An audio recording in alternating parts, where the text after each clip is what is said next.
Hi అండి. అందరికీ నమస్కారం. మనం ఈరోజు ఈ వీడియోలో మాఘ పౌర్ణమి ప్రత్యేకత, శ్రీ లలితా జయంతి మహిమ, లలితాదేవి అవతార రహస్యం, బండాసుర సంహారం, మాఘ పౌర్ణమి నాడు లలితా సహస్రనామ పారాయణం చేయడం వల్ల కలిగే శుభ ఫలితాలు తెలుసుకుందాం. ఆదిశక్తి రూపాలైన త్రిపురాంతరాలయంలో శ్రీ లలితా త్రిపుర సుందరి రెండో స్వరూపం. ఆమె శ్రీచక్రానికి అధిష్టాన దేవత. పంచదక్షాక్షరి మంత్రాది దేవత. బండాసురుణ్ణి వధించడానికి మాఘపౌర్ణమి నాడు శ్రీ లలితాదేవి ఆవిర్భవించినట్టు పురాణాలు చెబుతున్నాయి. మగము అంటే యజ్ఞము. యజ్ఞ యాగాలు పవిత్రమైన దైవ కార్యాలు చేయడానికి అత్యున్నతమైనది మాఘమాసాన్ని పెద్దలు ప్రస్తుతించారు. అలాంటి మాఘమాసంలో పరమ విశిష్టమైన రోజు మాఘ పౌర్ణమి. దీన్నే మహామాఘి అని కూడా అంటారు.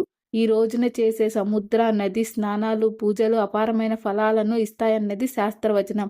లలితా జయంతి కూడా ఇదే రోజు కావడం మాఘ పౌర్ణమికి ఉన్న మరో ప్రత్యేకత. లలితాదేవి ఆవిర్భావ గాథ దేవీ పురాణంలో ప్రస్తావితమై ఉంది. బండాసురుడు అనే రాక్షసుడు శివుడి కోసం తపస్సు చేశాడు.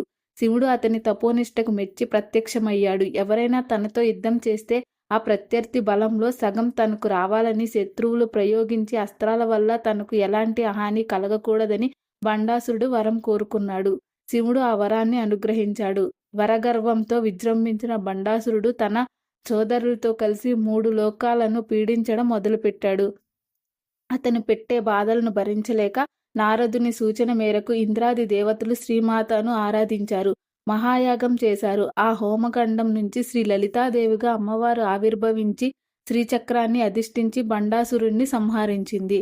ఆమె రౌద్ర రూపాన్ని శాంతింపచేయడానికి దేవతలు, మునులు ప్రార్థిస్తూ పలికిన నామాలే శ్రీ లలితా సహస్రనామంగా ప్రాచుర్యం పొందాయి. కామేశ్వరుణ్ణి లలితాదేవి పరిణయమాడింది. సకల సృష్టిని నిర్వహించేది వారేనని పురాణాలు పేర్కొంటున్నాయి. సర్వశక్తులకు మూలపుటమ్మగా లలితాదేవిని ఆరాధిస్తారు. అందుకే అమ్మవారిని ఏ రూపంలో పూజించినా లలితా సహస్రనామాన్ని పఠిస్తారు.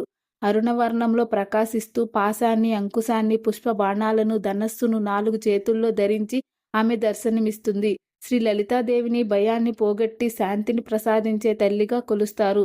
దేవతల ప్రార్థనతో తన రౌద్ర రూపాన్ని ఉపసంహరించుకున్న ఆమెను ఆరాధించి లలితా సహస్రనామ పారాయణం చేస్తే కరుణాపూరితమై దృష్టిని భక్తులపై ప్రసరిస్తుందని కళల్లో ప్రావీణ్యాన్ని, కుటుంబ సౌఖ్యాన్ని, ప్రశాంతతను, సంపదను ప్రసాదిస్తుందని భక్తుల నమ్మకం.